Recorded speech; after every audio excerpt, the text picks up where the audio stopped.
If you want to know something about yourself, sit on your bed one night and say to yourself, you got to mean this. Like, you got to be desperate. This is no game, this. It's like, my life is not everything I want it to be, and perhaps it's not everything that I need it to be. And by need, I mean, my life is so unbearable that the suffering that's attendant upon that has made me nihilistic, cynical, bitter, resentful, homicidal, genocidal, unable to have a good relationship, prone to punish people for their virtues because of my jealousy, driving the proclivity to see evil everywhere except within my own heart. Like, these are problems, man.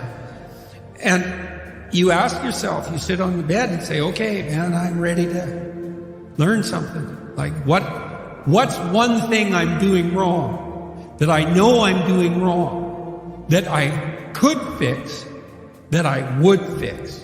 It's like, you meditate on that, you'll get an answer. And it won't be one you want, but it'll be the necessary one. You know, and it's often something that will point you to small things. So Carl Jung said, people in the modern world don't see God because they don't look low enough. And so imagine you're in your messy bedroom, you know, and you're sitting on the edge of the bed trying to have an honest dialogue with yourself, and the little voice says, you know, it's pretty disgusting in here. And you think, well, I'm way above such trivial niceties as organizing my room. Now that's pride. That's arrogance. If you're above organizing what's actually yours, how in the world are you ever going to organize anything else? And so you get on your knees and you think, well, it's time to, you know, take a brush to the toilet. And maybe that's where you start. And that works. Like, that works. You start making those micro improvements, like real micro improvements, real on the ground, actual micro improvements to things you know that are wrong, you'll improve unbelievably rapidly.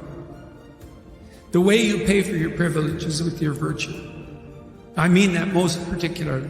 You have these opportunities and this existential guilt.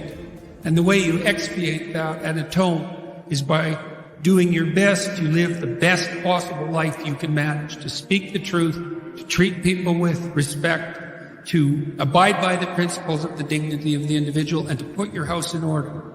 And that's how you pay for your unearned privilege. All of us. And we all have our privileges and our curses, you know. All of us have that. That's why it's not useful to be envious of people. You know, you're a young man, you see someone drive by in a Ferrari with a blonde, and you think, my God, he's got everything. And, you know, the woman in the car is a prostitute who's got a cocaine addiction, and her life is just one catastrophe after another. And he's had to lie and cheat his way into this position, and he's afraid that everything's going to come crashing down on him, and that's what you're jealous of. And it's just not that profound. You don't want someone else's fate. Man, your fate's enough. And your adventure's enough. It's plenty. It's more than you can ever fully realize.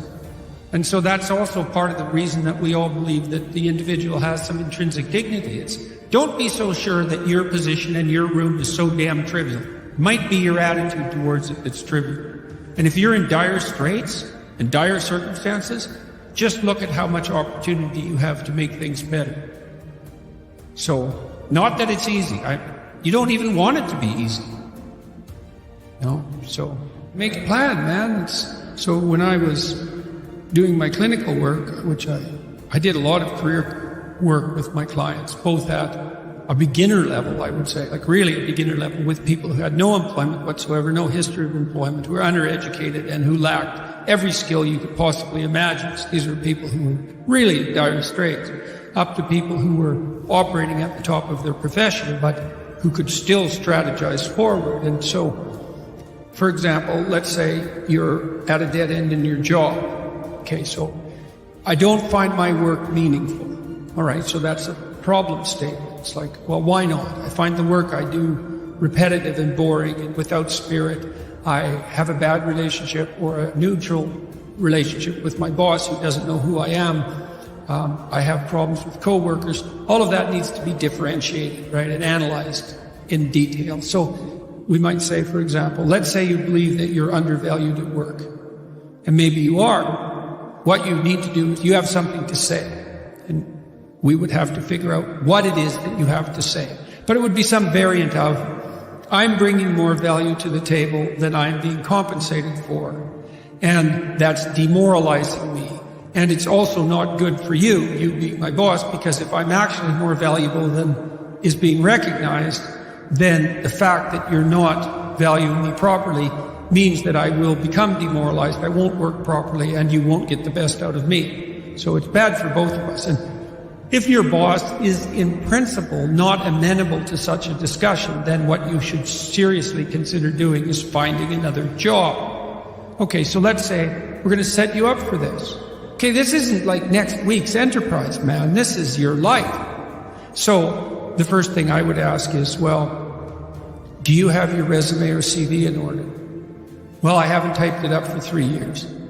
Well, what do you think about bringing it up? Well, I'm pretty nervous about that because there's some holes in it, and, I didn't do so well in college, and I'm kind of embarrassed about my resume. But, okay, bring it in. Let's go through it. Let's at least update it. Let's look where the holes are. Let's look at where the inadequacies are as far as you're concerned, right? This isn't my judgment, it's your judgment. Let's walk through those judgments and see if they're warranted, because maybe you're just too guilty and ashamed and self-conscious and anxious, and you're looking at your resume more critically than someone else would. And maybe there's some holes that you need to rectify. You were 2 courses away from your BA and you dropped out or something like that. Well, maybe we need 6 months to address that. And at least, even if you can't be fully educated, you could be taking some courses online. And so when you went to a new job interview and they said, what about this hole? You'd say, well, I came to terms with that 6 months ago, and in an effort to rectify it, I'm taking the following courses, and here's my plan for completion. That's a really good answer. And anyone with any sense who's interviewing will accept that as an indication that although you're not perfect, and who is, that you have a good plan and that you've thought it through. Like, that's the kind of answer that in all likelihood will cement your candidacy for the position. Okay, so now you're going to go to your boss. Well, you have to have your CV and your resume in order, and you have to be able to stand on it solidly, and which at least means that you're prepared to address the inadequacies in a credible, realistic, believable, and truthful manner. All right, now what you do is apply for like 10 jobs. You don't have to take them, but maybe you have to go to an interview or 2 or 3 or 4, and maybe there's a bunch of opportunities out there for you that you didn't even know about. And maybe someone offers you a job. And so now you can go to your boss and say, here's the situation I'm in here at work. Here's my evaluation of the problems in relationship to me. Here's what I could do for you if you gave me a 40% raise and the opportunity to progress, but I'd like to see a plan for that. And I've been looking for other opportunities before conducting this discussion, and I have some. Well, then, if your boss treats you with contempt at that point and doesn't listen, then perhaps he or she is a little more narcissistic than might be optimal, and it's time to find a new job. But this isn't something you do trivially. And so when you're doubtful, say you're trapped, you ask yourself, well, why am I trapped? And that's a hard question, right? Because some of it's your own inadequacy, a lot of it. And all of the part of it that you can deal with is your own inadequacy.